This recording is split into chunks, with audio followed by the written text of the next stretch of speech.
Today, we are going deep on hair transplants. You sent over some really interesting articles from the Cleveland Clinic and Hair Science. I am really curious about this. We're talking like reclaiming a full head of hair permanently. Is that even possible? It is, and it really is, like you said, it's not magic. What we're talking about is surgical hair restoration.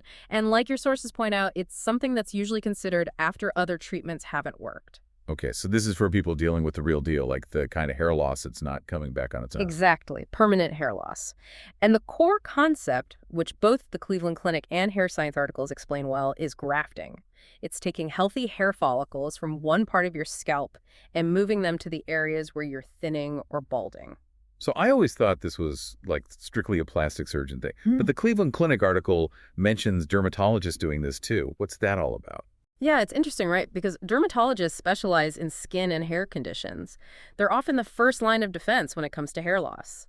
So they diagnose the cause, recommend treatments, and even do some of these procedures like grafting themselves. Plastic surgeons, on the other hand, bring their expertise in surgical techniques and aesthetics, especially for bigger or more complex cases. Okay, that makes sense. So grafting is the most common type of hair transplant, right? But it used to have kind of a bad rap. Remember, like the hair plugs back in the day? Oh, yeah, totally. It's like night and day compared to what they do now. These days, grafting involves taking these tiny punches of skin with just a few hair follicles on each one. Some of them even have like one or two hairs. It's called micrografting, and it creates a much more natural look. And both Cleveland Clinic and Hair Science say that this is not a one-and-done procedure. Right, yeah. It usually takes multiple sessions to achieve full coverage. They space these out over a few months. This allows time for the scalp to heal between each session, which is really important. But grafting isn't the only thing out there. That's right. The articles also talk about scalp production. That sounds kind of like tailoring for your scalp. It really does, doesn't it? So they surgically remove a small area of bald skin, and then they stretch the surrounding skin that has hair on it to cover that gap. It's often used in conjunction with grafting, and it works best for particular bald spots. Okay, so it's like a targeted approach for smaller areas. But what if you've got a larger bald area, especially in the front? That's when they use flap surgery, right? Exactly. It's a more complicated procedure. They cut a section of hair-bearing skin, which is still attached to its blood supply, and move it to cover the bald spot. And this usually requires general anesthesia. Wow, okay, that's serious stuff. And then there's tissue expansion, which sounds unbelievable. It's like science fiction combined with plastic surgery. Yeah, it's kind of wild. They put an implant under your scalp, and over time, this slowly stretches the skin, and then they do a second surgery to move that expanded skin to the bald area. It's mainly used for severe baldness or hair loss caused by burns. It's incredible what they can do now. I'm guessing, though, not everyone is a good candidate for all these procedures. What does Cleveland Clinic say about who's eligible for a hair transplant? Well, they stress the importance of good health and also having realistic expectations. But the most important factor is having enough donor hair somewhere on your scalp. Yeah, that makes sense. You can't work with what you don't have, right? Speaking of working with what you have, Hair Science throws out this effectiveness score of 45%. What does that even mean? Yeah, that is kind of confusing. It's where things get really interesting. See, it doesn't mean that only 45% of people see results. What it actually reflects is the fact that transplanted hair, which according to the article has over a 90% survival rate, it's not immune to, the forces of nature. So your existing hair can still be lost to pattern baldness over time. So it's not a cure, but more like a way to, strategically fill in the gaps, knowing you might need touch-ups later on. Exactly. Now let's get to a big decision point, FUT versus FUE. These are the two main grafting techniques, and Hair Science does a really great comparison of them. FUT stands for follicular unit transplantation. They remove a strip of scalp from the donor area, usually the back of the head. FUE, on the other hand, stands for follicular unit extraction, and they extract individual hair follicles one by one. Okay, the big showdown. What are the key things our listeners should be thinking about, like cost, scarring, that sort of thing? Yeah, exactly. Cost is a big one. FUT tends to be less expensive because it's a less time-consuming process. FUE, with its individual extraction, takes longer and requires more skill from the surgeon, so it costs more. Scarring is another major consideration. FUT leaves a linear scar at the donor site, which, if you like to wear your hair short, might not be ideal. FUE, with its tiny dot-like scars, wins on the invisibility front. So FUE is less painful, it heals faster, but it's more expensive and needs a more skilled surgeon. Yeah. Are there any other trade-offs? There is a slightly higher risk of error with FUE, particularly if the surgeon isn't really experienced. So yeah, choosing the right clinic and a surgeon with a really good track record is super important. Oh, no pressure when choosing a surgeon then. Like finding the Michelangelo of hair transplants, right? But seriously, there's a lot to consider. I think I'd probably lean towards FUE for the minimal scarring and quicker recovery. How about you? It's hard to say without knowing a person's individual needs and preferences.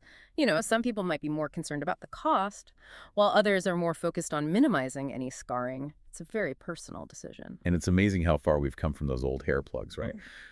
Speaking of alternative approaches, the articles mentioned fake hair transplants. Are those even a thing anymore? Well, they've had a bit of a rocky road, so to speak. The FDA banned certain materials that were used in fake hair transplants in the US because of a high risk of infections and complications. But here's where it gets interesting. Hair science talks about this newer material called biofiber. It's showing some promise, even for alopecia areata, which is a condition that causes patchy hair loss. So are fake hair transplants making a comeback? That raises some interesting questions, doesn't it? Like, is it ethical to use artificial materials to try and create a natural look? What are your thoughts on that? Yeah, that's a really fascinating ethical discussion. And it's not just about artificial versus natural, right? There's also the question of like, what even is perfection and how far are we willing to go to achieve it? Definitely something to think about. It really does make you think. And speaking of achieving results, hair science mentions some ways to maximize the outcome of a hair transplant, even with traditional methods. Right, definitely. So medications like minoxidil, which increases blood flow to the scalp, can help promote hair growth. Isn't minoxidil the stuff in Rogaine? Exactly. It's available over the counter and often recommended as part of a hair loss treatment plan. And then there's this interesting technique called PRP therapy. PRP therapy, I've never heard of that. It stands for platelet-rich plasma. So they take some of your own blood, concentrate the platelets, and then inject that platelet-rich plasma into your scalp. Okay, I get that part. But what do platelets have to do with hair growth? Well, platelets are full of these things called growth factors. They're basically the body's natural healing and regeneration team. So, when injected into the scalp, PLP can stimulate hair growth, make the hair thicker, and improve the overall health of the hair This follicles. is like using your body's own healing power to help your hair, huh? Yeah, exactly. It's a minimally invasive procedure that's getting more popular, and the results are looking really promising. It's amazing how much research and innovation is going into this. It really is a dynamic field. We've only just touched the surface here, really. I think we've covered a lot of ground already in this first part of our deep dive. What do you think? For sure. We've gone from the basics of grafting to advanced techniques like tissue expansion and PRP therapy. It's pretty amazing how many options are available, and each has its own pros and cons, of course. But one thing is clear. Choosing the right procedure and a skilled surgeon is so important. I agree completely. It's also crucial to remember that hair transplants are a personal decision. There's no right or wrong answer. It's about finding what works for you and your own needs. Well said. And before we get into part 2 of our deep dive, where we'll really get into the hair transplant procedure itself, I have a question for our listeners. Imagine a future where hair cloning is a reality. We could have an unlimited supply of our own hair grown in a lab. Would you go for that? What ethical implications might it have? Something to ponder. It really is mind-boggling to think about, both scientifically and ethically. But for now, let's stay grounded in the present and explore the realities of hair transplantation as it exists today. So we've talked about the different types of hair transplants and who's a good candidate. Now let's get into the actual procedure. Honestly, the thought of being awake while someone is, like, messing with my scalp is a little freaky. Yeah, I get that, but it's not as bad as you might think. So whether you're having FUT or FUE, the first step is prepping the donor area. They shave the hair where they'll be taking the grafts from, and then the surgeon numbs the scalp with a local anesthetic. Okay, so you're awake, but you don't feel anything. What's that like? You're awake, but yeah, the area is totally numb. You might feel some pressure or tugging, but it shouldn't be painful at all. Most people do just fine with it. That's good to know. So what happens next? Talk us through the extraction process. All right, so with FUT, the surgeon removes a strip of scalp, usually from the back of your head. That's where the hair is typically the thickest. And then they take this strip and carefully dissect it under a microscope to separate out those individual hair follicles. And for FUE, how's that different? With FUE, they use a tiny punch tool. To take out individual hair follicles straight from the scalp, one by one. It's kind of like a tiny cookie cutter for hair follicles. It takes longer, but you don't get that linear scar that you get with FUT. Wow, that's some pretty precise work. So once they've got all these little hair follicles, what happens to them? They keep them in a special chilled saline solution to make sure they stay healthy. While that's happening, the surgeon is getting the recipient area ready, the part of your scalp where they'll be transplanting the hair to. They make tiny incisions or create these little recipient sites for each graft. So they're basically making a bunch of little holes for the new hair to grow in. That's amazing. It is. The surgeon has to think about which way the hair grows to create a natural-looking hairline and hair pattern. It's a real mix of science and art. I can definitely see why choosing an experienced surgeon is so crucial. So once all that prep work's done, how do they actually put in the grafts? They very carefully insert the grafts into those recipient sites, one at a time. They use these special tools, and they have to make sure that each graft is positioned correctly so that it grows the right way. It's like a super delicate planting process for hair. Yeah. So after all the grafts are in, what happens? They'll usually bandage up your scalp and give you instructions on how to take care of it.